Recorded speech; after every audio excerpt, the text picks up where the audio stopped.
Come on in, welcome to Idled Out, where we talk all things Survivor. My name is Luke, and today we're talking about popular survivors that Survivor tried to recreate in future seasons that just weren't as good as the original. These are like the store brand survivors. Survivor casts in archetypes. There's a mountain of literature out there to read on Survivor archetypes if you want, but basically the gist is that with great regularity, Survivor casts players within roughly 30 to 50 archetypes that most everyone can be squeezed into one way or another. The archetypes themselves have gone through revisions and changes throughout the decades, and a popular player can create a new archetype all their own. But archetypes have and always will be important to Survivor casting. But this isn't about archetypes. We're talking about players who were blatantly cast as borderline clones of previous players. While undoubtedly in the same archetype, a clone is different from an archetype because they're almost carbon copies in an attempt to recreate a very specific zeitgeist of years past. It's more than just being the geeky fish out of water, which dozens of players can fit into. Cochrane, Fishback, and Christian are all the same archetype, but three completely different players and characters. Cochrane and Ryan, however, well, we'll get to that soon. Finally, there's nothing wrong with being a clone of a previous player. It's not inherently bad, and some clones have gone on to usurp the original in popularity. But not everyone is a Malcolm, and that's okay. All that said, let's dig in to 5 survivors and their Walmart brand knockoffs. At number 5 is the previously alluded to John Cochrane and his clone Ryan from Survivor Heroes vs. Healers vs. Hustlers.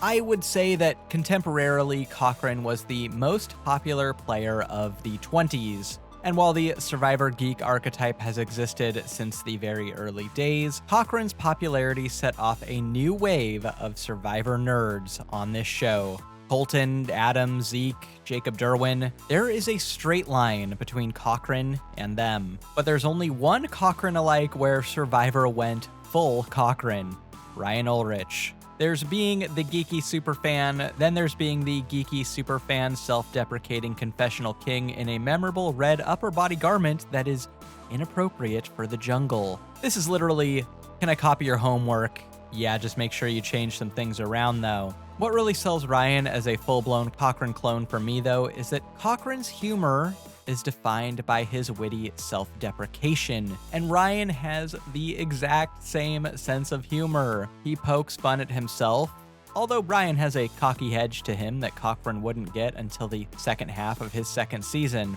The show was eating this up like a herpes-filled hog, and so Ryan was completely oversaturated on the show for a dude who got 3rd place at the end. And even Ryanisms that should have been left on the cutting room floor were shoved into the show at every opportunity. Remember his birthday party analogy? Ugh.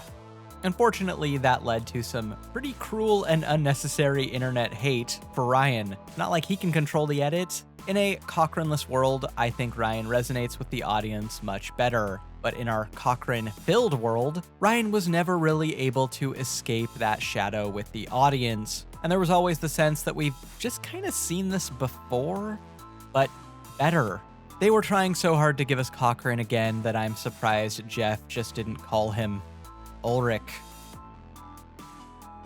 At number 4 is the Natalie White clone Krista from Survivor Redemption Island. Krista is the only clone on this list cast, in my opinion, not to emulate a previously popular player, but to emulate a previous player who aided a popular player. I don't think it's a coincidence that there was a blonde, charming Christian pharmaceutical sales rep from the South who aligned with Russell on Redemption Island, right after a blonde, charming Christian pharmaceutical sales rep from the South aligned with Russell and helped get him to the end in Survivor Samoa.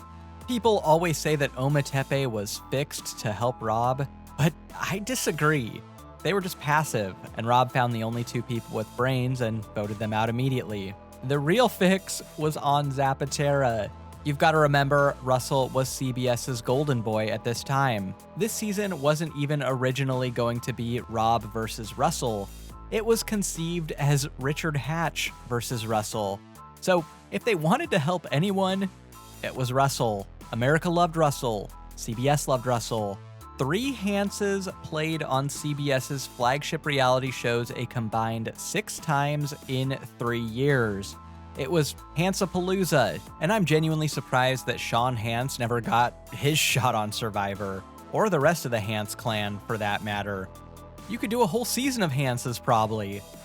Dermot Hans, Hunter Hans, Wesley Hans, Chester Hans, Dusty Hans, Bucky Hans, Becky Hans, Daisy Hans, Paisley Hans, Sadie Hans. Okay, I made all those people up, but they sound like they'd be Hanses, right?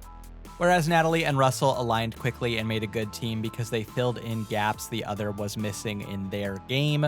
Russell, Krista, and Stephanie aligned quickly but were a sinking ship because Russell just ran the exact same plays for the 3rd time in a row and the rest of the tribe caught on. So unlike Natalie, Krista never fulfilled her potential, which was get Russell deep in the game.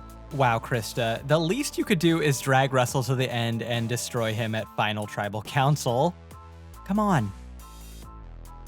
At number 3 are the coach clones of the 20s and 30s. Philip, Tarzan, Vince, and Debbie. Don't get me wrong, these 4 are varying shades of entertaining.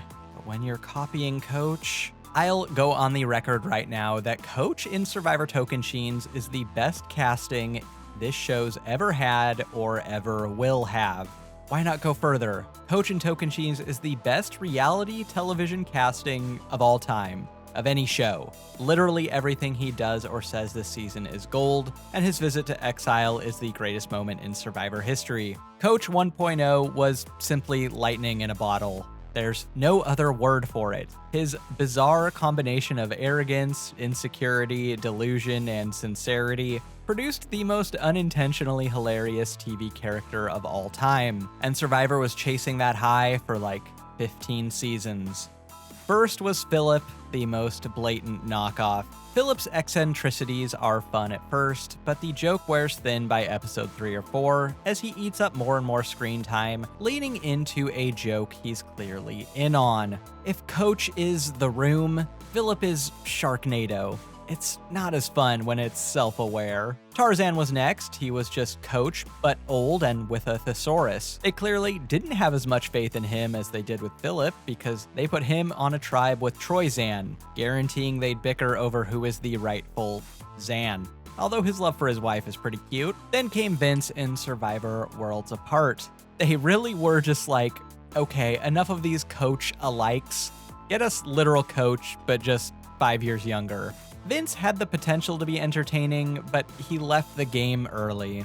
Some say he's still gazing at Jen to this day. And that brings us to easily our best Coach clone, Debbie, in Survivor Korong. Eccentric, egotistical, irascible, and with a resume a mile long, Debbie really is Coach for a new generation of Survivor fans. Although, just like Coach, the returning appearance delivered diminishing returns. I think at our current point in Survivor history, survivors realize that you just can't recapture Coach. So I'd be surprised if we see another Coach clone on our screens anytime soon. I mean, even Coach in future appearances couldn't recapture Coach. And if he can't do it, you really expect this guy to be able to? At number 2 is Louie in Pirate Master, a blatant ripoff of Rupert from Survivor Pearl Islands. Yeah, one of the biggest Survivor clone knockoffs of all time isn't even on Survivor. He's on the long-forgotten pirate-themed summer version of Survivor, Pirate Master. I'm genuinely sorry about the quality of the footage. It's the best there is until CBS puts this up on Paramount+.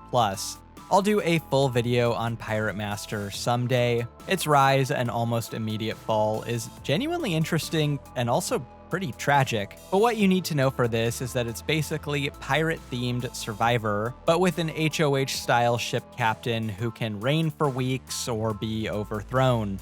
This aired in the summer between Survivor Fiji and Survivor China.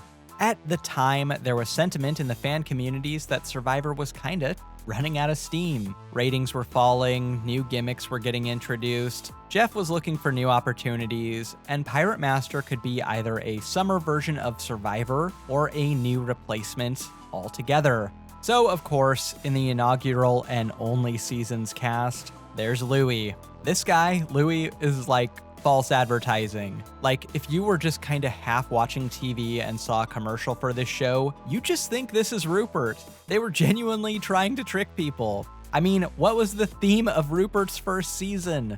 Not only do Louie and Rupert bear obvious physical resemblances, but Louie also shares two qualities that made Rupert so popular to begin with. One, a willingness to fully and sincerely buy into the show's theme without so much as a wink to the audience. And two, to posture himself as the hero up against the season's villain.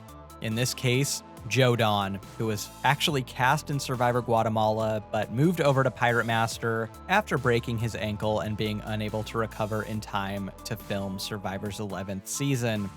Tough break, literally. This guy's great.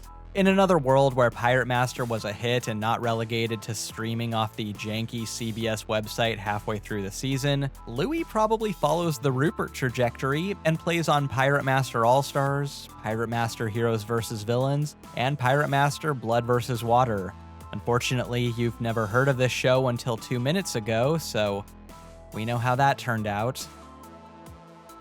The most knockoffy knockoffs in Survivor history are Joe and War Dog, obvious attempts at making a cloney Vlachos. One could argue that Tony himself is an attempt to recapture the magic of Russell Hantz, and I'd be inclined to agree that that is probably at least partially what they were going for. But this is totally a Malcolm and Ozzy situation. I think it's almost universally accepted that Tony is at least a top 3 player of all time, and while I know he has his haters, for my money he's also one of the most entertaining and hilarious players too, and the audience in general agrees. So after Cagayan, CBS went to work finding themselves some new Tonys. You might think the recipe is simple: a dash of bald, a pinch of East Coast, sprinkle in a law enforcement or legal system career, then just stir until they play boldly and aggressively. But all Joe and War Dog did is prove that Tony really is the Survivor unicorn. They wanted Joe to be Tony so badly.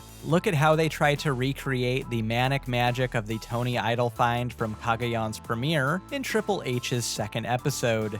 The Tony-esque running shots aren't even necessary. It's not like Joe even finds the idol here. He's just running around the woods and finds it later. War Dog, similarly, is another attempt at Tony 3 seasons later. Now, in fairness to War Dog, he's a little different than Joe. For one, he can't throw. And unlike Joe, he actually had a lot of agency in the game and spearheaded a lot of blindsides, including his own. But there's just something about Tony that can't be recaptured. Tony was having so much fun playing hard, it was palpable. I never really got the same sense from Joe and War Dog. And game-wise, well, it's unfair to compare anyone to Tony, but what separates Joe and War Dog from Tony in the gameplay department is that Tony's big moves were motivated. Tony weaponized his idols to instill fear in other players. Joe just kind of flashed them around. Both Tony and War Dog booted their closest allies, but Tony's elimination of Trish was game advancing. War Dog's elimination of Wentworth was game ending. But hey, I guess that's what happens when you order off of Wish. Got nothing else for ya. To help me clone up some new viewers, like and subscribe and I'll get you more Survivor content just like this. Until next time, don't get idled out.